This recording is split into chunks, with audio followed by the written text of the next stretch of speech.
Hey folks, good morning. Steve here. Saturday, January 7th, 2017. And I'm going to do some things with breadcrumbs today. And I don't normally eat a ton of breadcrumbs, but these are some things I've just been cooking because it seems like I have a lot of bread around the house. Especially when a friend brings over one of these and you're still left with one of those. So, this awesome spaghetti that's topped with toasted and more cereal. Okay, here, come on in and get it, please. Really great toasted garlic, really flavorful with anchovies, which you know I love. We'll do that in the pan here. But first off is a breakfast thing, and just to show you how. Oh, thanks. To show you how the texture and character of breadcrumbs. You can go there, here, just set it here, babes. With fine breadcrumbs, with the potato pancake. So I got one of these. It was sitting in the house. Before I want it to go stale, which you can certainly do, is cut it up and put it in the oven. You could do this with sliced bread or whatnot. And you can put it in, I'll come over there, you can put a here, you can hear the crispiness there. This is a 300-degree oven to just let these things toast right on the oven rack. Keep it easy, save cleaning a pan, and let those cool there. Yeah, there you go. Nice and dry. You see that? I'm going to let those cool before I put them in the food processor. We got two ways that we can make these breadcrumbs, both two very loud options. One is the food processor, and another one is grating these. So when someone leaves some bread at your house, or you have extra bread, don't put it in plastic and have it sitting aside. Put it in paper, and it will dry out faster. Just don't throw it out. And here are a couple ways to use them. So first, the potato pancake. I have potatoes and my grater over here. Now we did the Roosti last week, which is the Swiss potato pancake. And this is just going to have the addition. Oh shit, I didn't put any water in the coffee. Hold on. I was like, why isn't that brewing? I thought I smelled something. No idea how much I put in there. Okay. So that's going back. So this is nearly identical to the Roosti we did last week, but we'll see what the character of these fine breadcrumbs do to make it extra crispy. So as usual, I'm using my grater and my potatoes, clean potatoes. I'm going to leave the skin on here.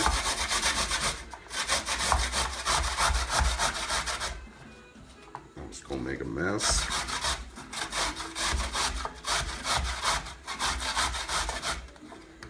Have about 3 or 4 small potatoes here.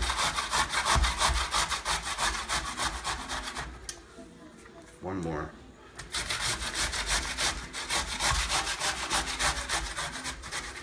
And we've done this a couple times where we shred these and put them in a towel and wring out all the juice. And because of that, here's my pasta water. I'm going to grate some onion in this potato pancake as well, just because I think it would be a nice addition. So let me just take the peel off of here. There we go.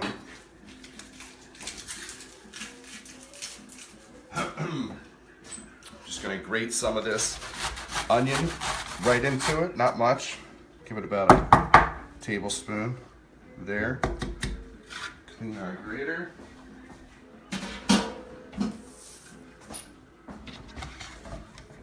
We're going to wring out these potatoes.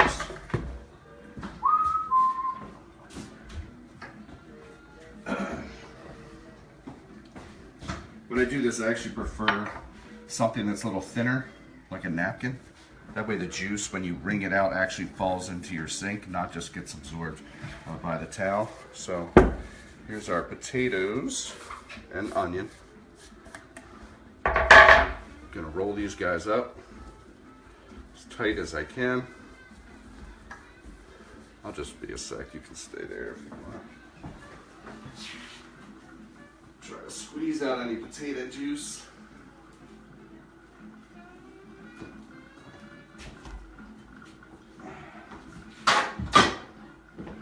And get a pan going here.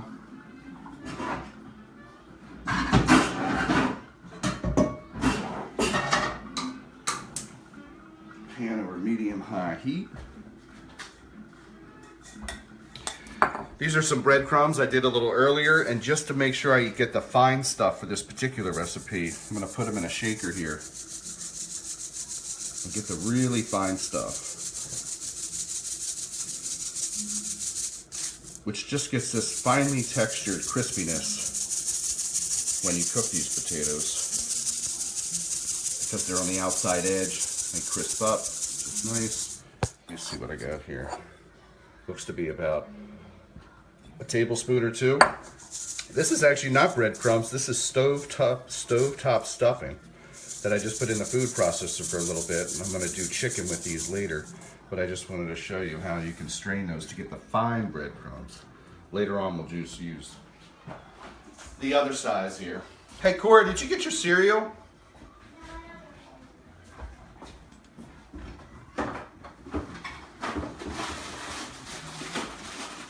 Here, sweetie.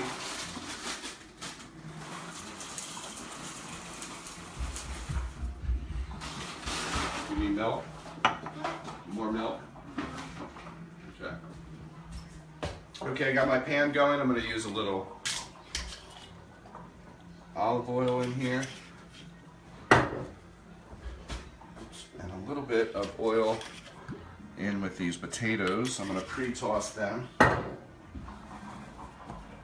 When you unravel this thing, you can actually just pick it up, hold it, turn it, and control it falling out of the napkin. A lot easier like that. And a quick clean up here.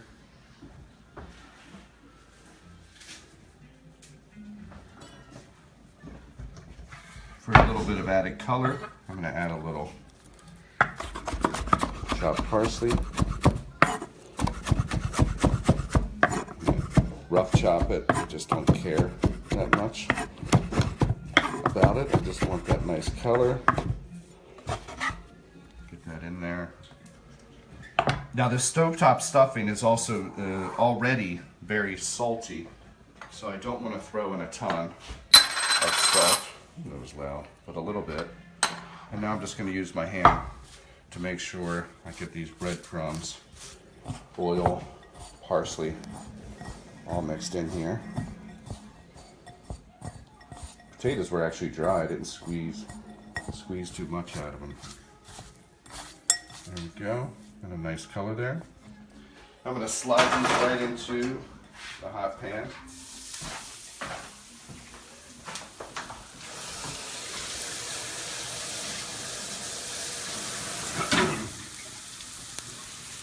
And just like we did with that roosty last week, for the first couple minutes, you keep stirring them around. Make sure they get coated with some oil.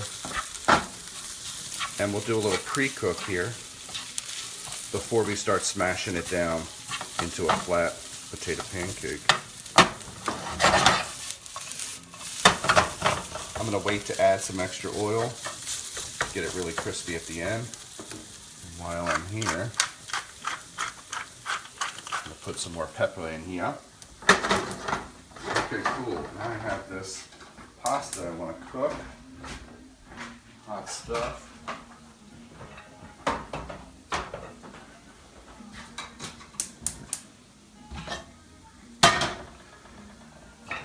I'm going to throw some pasta, spaghetti while we make this sauce. Something I could have prepped earlier, but did not. Probably half a pound here. Right in. When you are cooking spaghetti, when you first put it in, you don't want to ignore it. You don't want to just dump it in there and walk away. You want to give it a little love. Move it around a little bit, make sure they're not sticking to each other for the first minute or two. And wait until the pot comes back to a boil again before you start your timer and your cooking time. Okay, so that is going. So now you can already start hearing the sound. That sliding sound are those fine breadcrumbs getting crispy. That is a good sign.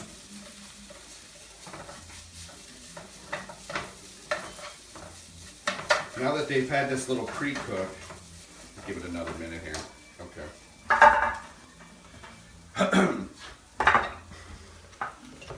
So,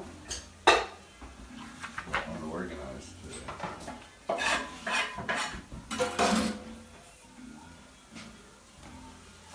Clean as I go here, and then I'm just gonna flip this guy right over. Use this for the cutting board.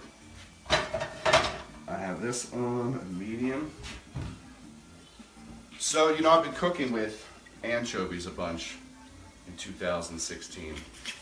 Because they're just packed with such flavor. You see these in the aisle. They're $1.99, and they're just packed with such a great depth of flavor.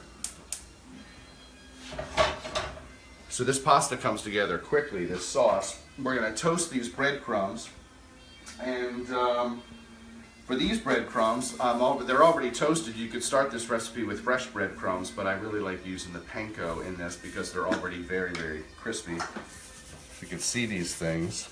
They're just an extra coarse version of breadcrumbs. They're still breadcrumbs, even though they're popular in Japan before the US. They're still made with wheat and wheat bread. So I'm gonna start this sauce here by opening up my anchovies. Some recipes say you should take these out, squeeze them dry, or wash all the oil off of it to get extra salt off of them, but I like that salt. And I'll just watch my salt level as I'm seasoning this thing. I'm gonna take about 2 anchovies here. Should actually look at the 2 to 3 anchovies.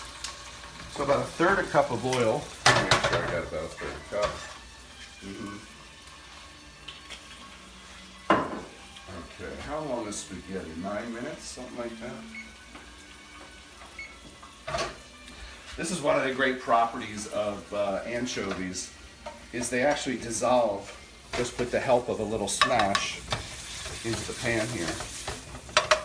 And in a couple minutes, it'll dissolve. In the meantime, I'm going to smash some garlic really quick and get that in there. Let's see, a bunch of cloves here.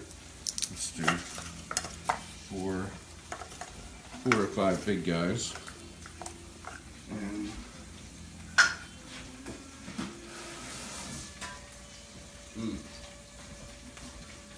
those anchovies smell great already.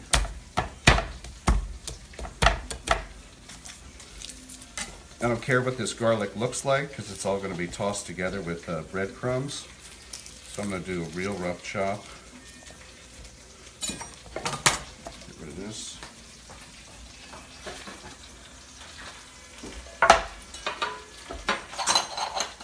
Did I lose one? I lost one. So if I'm just doing a real rough chop and don't care what it looks like, I just come through and smash the garlic like that. Just with the heel of your hand on the knife. That's all you're going to do, and then just come back and most of your work is done. This is going to make an incredible garlic oil that we're going to spice up, and that we're going to use that oil to toast our breadcrumbs. So here's this. The garlic goes in.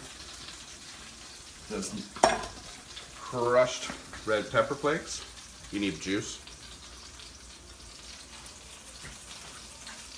I like this one spicy. Let's hear the crispiness. See how they're getting crispy up like this? It's probably time now that I press this down into a cake so it starts to set. But you know what? I kind of like how loose they are. You could probably break this up into like 3 hash brown patties. Move this around a little bit. Anyway, this is not a very starchy potato, so it's not sticking together, but I don't care. This is rustic. But if you can see the nice crispiness we're getting from those fine breadcrumbs, it's great. I'm going to let this cook a little bit to make sure the potato cooks in time. Drop the heat down a little. Check on our garlic. Very, very, very flavorful. This is a cool, let me show you this, Owen. So when I'm frying garlic, sometimes you can push everything, pull your pan up, and let the oil and kind of do a little shallow deep fry here. And now you know what's going on. You're kind of more in control and seeing how fast this fries. But anyway, extremely flavorful combo. The garlic, crushed red pepper flakes. Now we throw in, how much is this? I forget, I'm going to do it by eye. I think I'm making enough pasta for 2 people, so I'm going to say about 2/3 of a cup. There's a third. There's another third.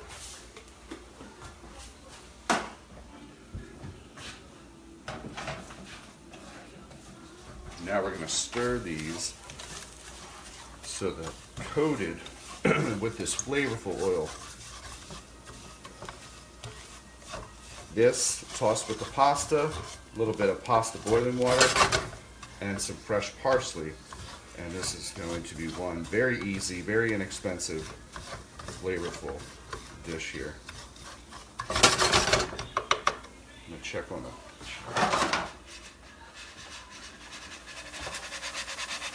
This is one of those things, sometimes I think there's some recipes while you're cooking where it's good to use your ears, and this is one of them because you can hear it getting crispy down there.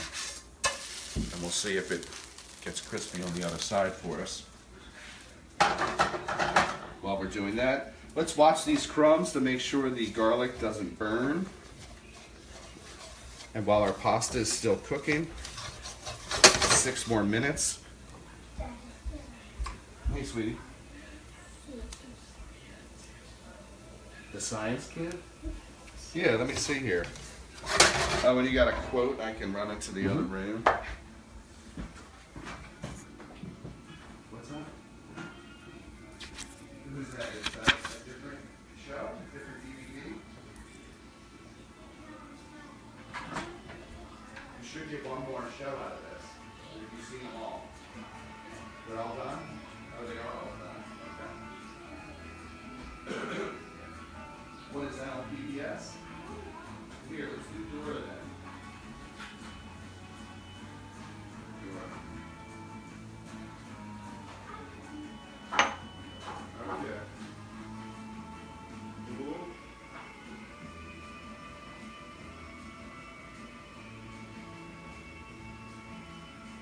Okay, you might get previews and stuff first. Okay, cool. I'm glad I put everything on low that I was frying here. This thing is sounding nice, but I want it to get nice and even crispier, so that's going to go. So, I might... You need any more coffee? Yeah. You do. Okay. Let's get messy over here.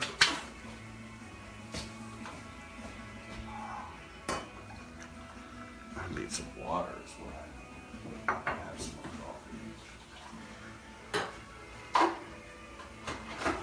So I guess I should actually show some breadcrumb action. Oh, and, now that these are cooled, so again, this was a leftover baguette from last night that did not get eaten. I just cut it into quarters, like this. Because I'm going to make some more, I might as well do it for you.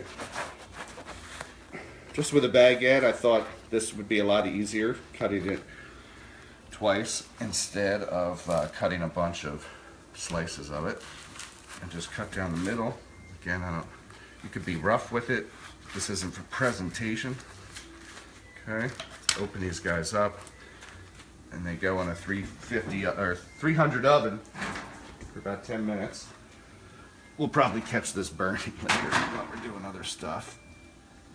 You could do it even lower temp, 250, just for a little bit longer. So anyway, I'm not going to clean as I go here because we're getting crumbs, and that's what we want. So we have an option here with a grater.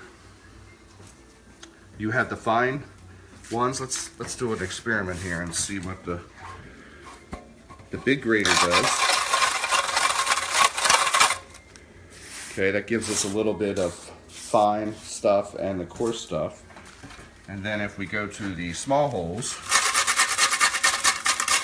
obviously we're going to get finer ones like that. That's if you don't have a food processor. I'm going to move mine over here to the food processor. So now we have our dried bread. Just break them in here. So seriously, you can, let's say you have some rye bread that you didn't finish, save that. Whole wheat bread, save the butt ends of your loaf sandwich bread. There's the top of this guy. Here it is. So this may get loud, but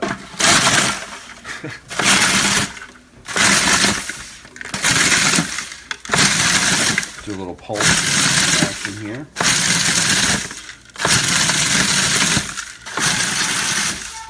Okay, just a sec. Now you can see we're getting this stuff. I don't think this dried all the way, and that's probably why it's not breaking up. But anyway, you want to keep processing it.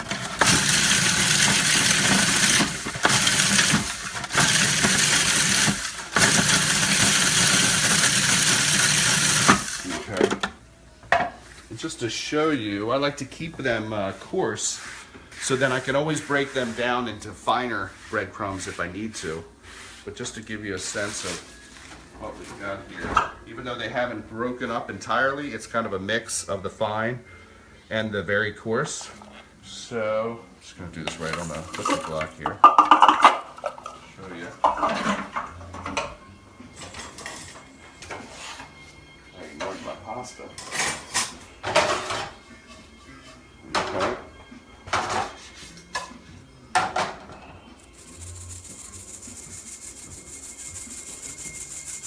So this is the nice fine stuff.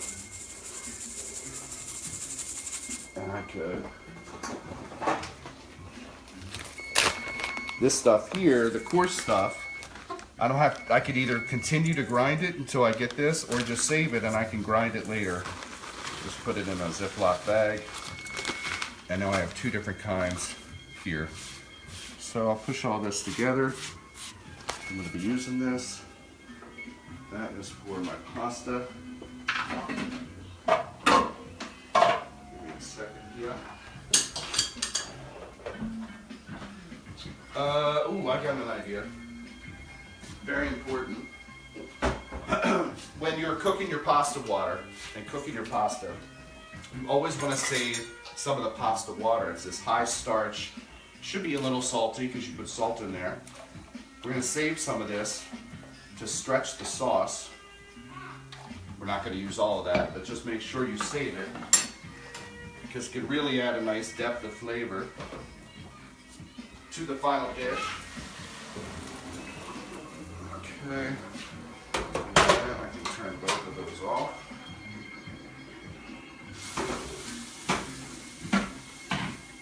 Alrighty, so what should I plate up first here? I want to show you this potato pancake.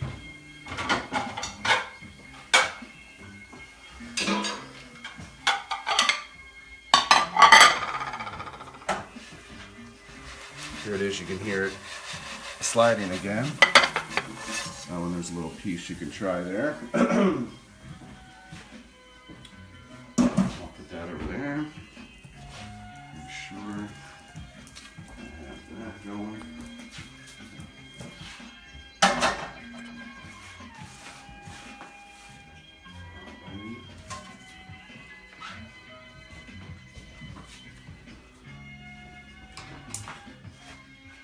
Running out of juice already?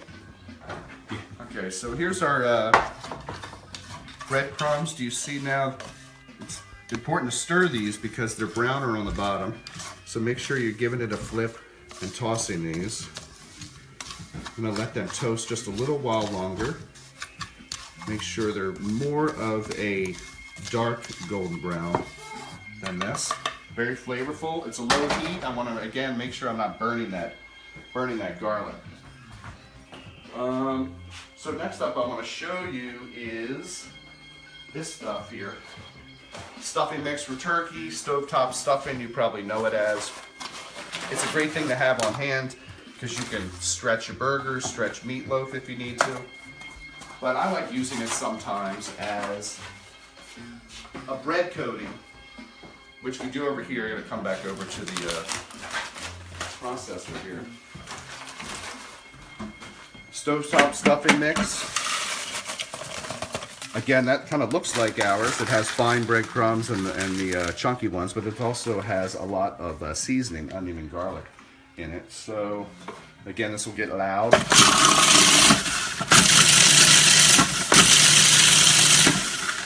I know, honey.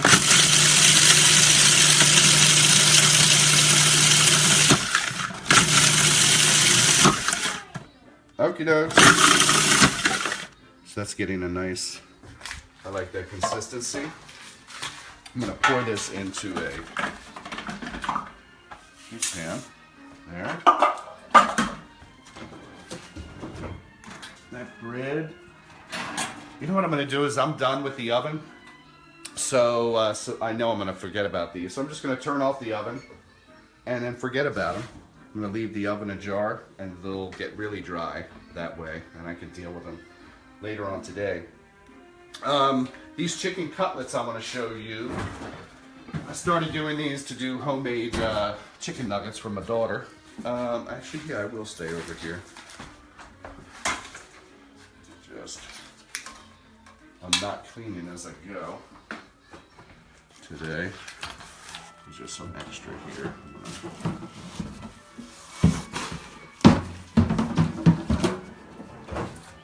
I'm going to do some pounding of chicken. So, the chicken cutlets, if you, next time you get like a rotisserie chicken or a whole bird, as you peel away, or steamed chicken, if you peel away the breast, there is actually a tiny little kind of squarish piece of meat under the breast. It's not the long tenderloin. They call that the cutlet. But cutlet also just means kind of a tender cut of meat that you want to cook quickly, like 5 minutes. And it keeps it juicy and tender when you cook it that quick. But in order to cook it that quick, you got to do a few things. And you have to make it thin. And these days it seems like chicken have huge breasts, so I like to cut them down anyway. There are, oops, hold on. Okay, let's go back over here. So, oh, I turned the wrong thing on. Anyway, I have my pasta, I have my breadcrumbs here. They're nice and toasted now. Now I'm going to toss them with my, hold on, my tongs. My tongs. All right. Sizzle in there. Pour a little bit of the pasta water in there.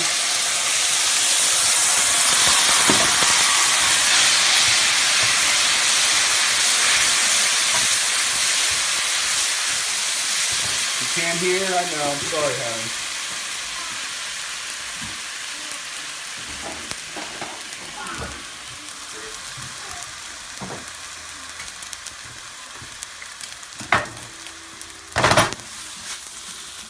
I know this seems like it's just bread on bread, and you're right, but we flavored it so well. There's that pasta water we keep using. That'll cook down and help meld these flavors together. Doing the parsley here. I don't care, I got the stems in here. I'm kind of in a hurry, I don't care. It's still parsley. I'm gonna do lots of this.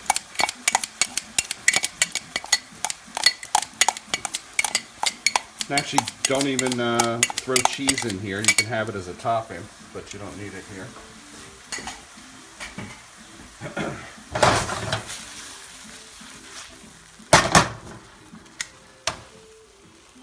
toss this around.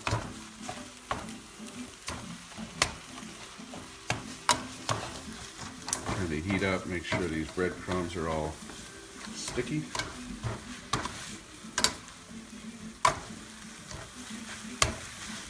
Not sticky, crispy, I mean.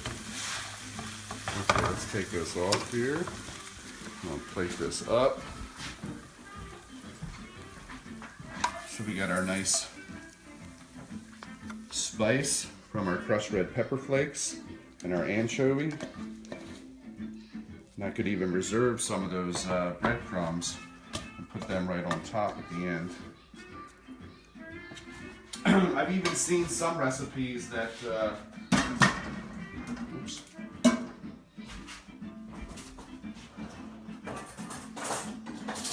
That serve an egg yolk on top of this, so you know somebody might like it as a breakfast dish. Be a little odd. So, did you try any of this? Yeah. Is it crispy? Nice. So this is also known as this. The word for breadcrumbs there. Pancake. Okay, we want to smash.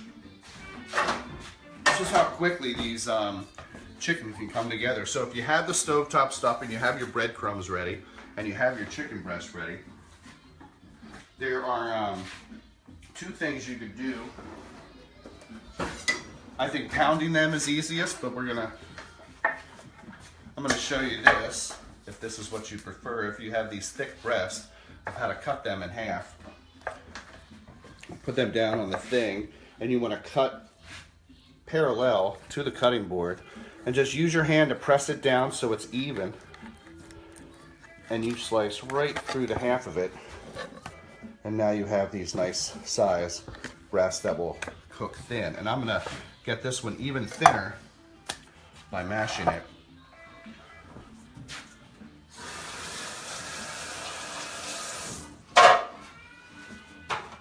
So I have it on plastic wrap. Now I'm gonna cover it with plastic wrap so no juices are gonna fly. And I got my rolling pin, and I'm just going to pound it down till it's very thin, and then I know that it's gonna cook very quickly. This is one of those instances where you control the food. The food does not control you. You know, oftentimes when you're grilling, you have these huge, thick chicken breasts, and you're at the grill, you're like, I'm not sure how long I need to cook these. They're so damn thick.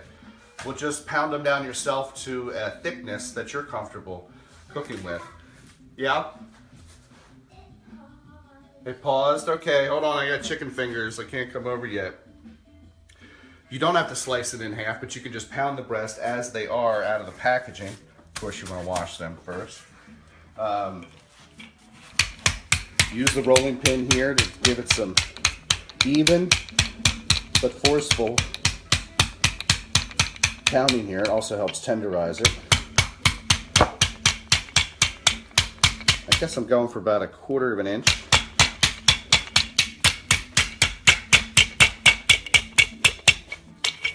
Turn this. Get my pan going. On high.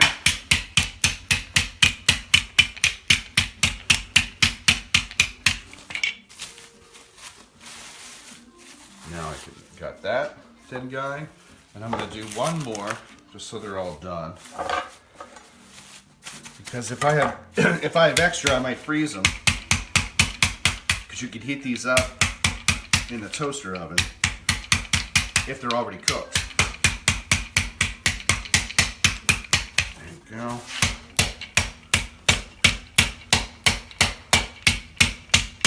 Nice and thin. Okay. So that's that. We kept the chicken contained in our plastic wrap, which can now go in the trash.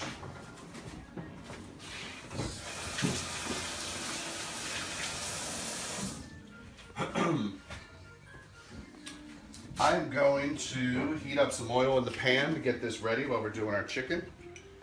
couple tablespoons. It's non-stick, so I don't need much fat in this. So using the breadcrumbs is kind of like the middle of three options when you are coating something like chicken and pan frying it. Number one is flour, just straight dredging it through flour. Number two is you can just dredge it through breadcrumbs, which is what we're going to do. Or you can take it the next step further to get more of a fried chicken thing, and that is you put it in flour, dredge it in flour first, then some beaten egg, and then some breadcrumbs, and that's going to give you more of a cakey surface all around the chicken. But I like to keep this fast, simple. So we're just going to toss this into our stovetop, ground stovetop. Come over here and get a small guy. Actually, what I'm going to do is make these more like cutlets and put them in a square shape here, like this. So that way I might be able to cook 4 of these in a pan here. These nice little shapes. And I don't want to overcrowd the pan, but I'll do 2 of these. Okay. This will be nice and tender and juicy. It will probably cook in about 10 minutes. I could even pound them thinner if you wanted. But all we're doing here is putting them right into this stovetop mix. Real simple coating. And because the chicken is so thin, it's going to cook quickly, and hopefully, fingers crossed, our crumbs will not burn. That's just controlling the heat. So there we go.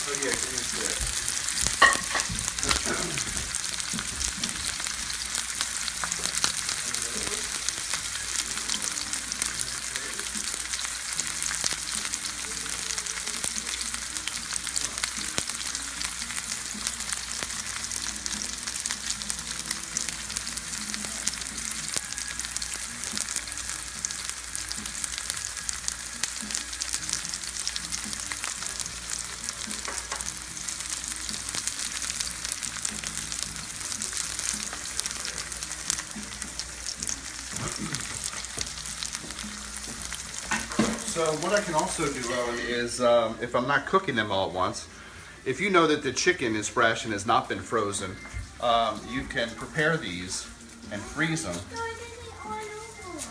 It did start all over again? Because I did it. My fault? Okay, my fault. You can prepare these and freeze them if you want on this plate. And then you can put them in Ziploc containers later. And so you come home on a weekday night, you don't feel like cooking for long. These things will cook in about 15 minutes in the pan. Let me check on these guys.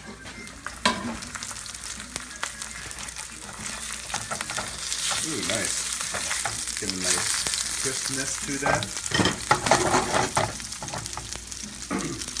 If I was cooking a whole batch of these for like 4 or 5 people, I would probably put my oven on to, let's say, 300 degrees. And that way I cook 2 or 3 at a time, and I move them into a warm oven to keep them continuing to cook. Move these guys around here.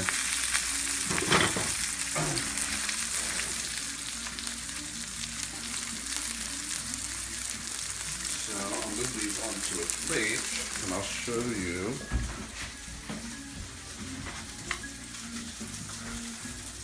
Wow, that's really sucking a lot of juice today, huh? Charged all night. Let me show you one other thing, Owen. These things would cook very quickly for kids. Now, usually I just cook a cutlet and chop it up right before I serve it for my daughter.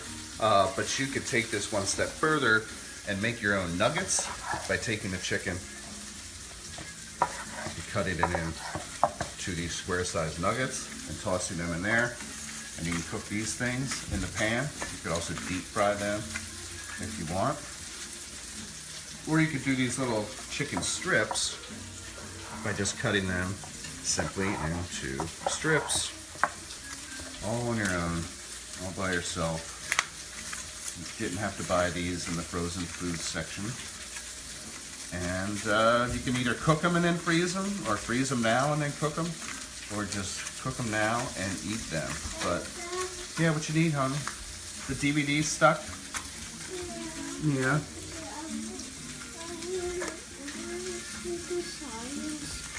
The Science Kid, is that on TV? Is that on PBS? What is Science Kid? Science Kid.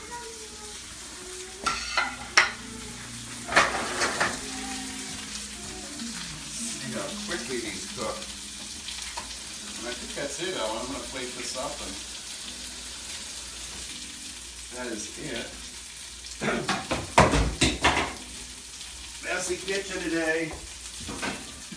So that's it. I just wanted to show you a couple ways I've been using breadcrumbs recently in the kitchen. These nice chicken cutlets. Nice crispy coating with the stovetop stuffing mix. We have spaghetti and breadcrumbs, and we used the extra crispy panko and flavored them with garlic and anchovy and parsley.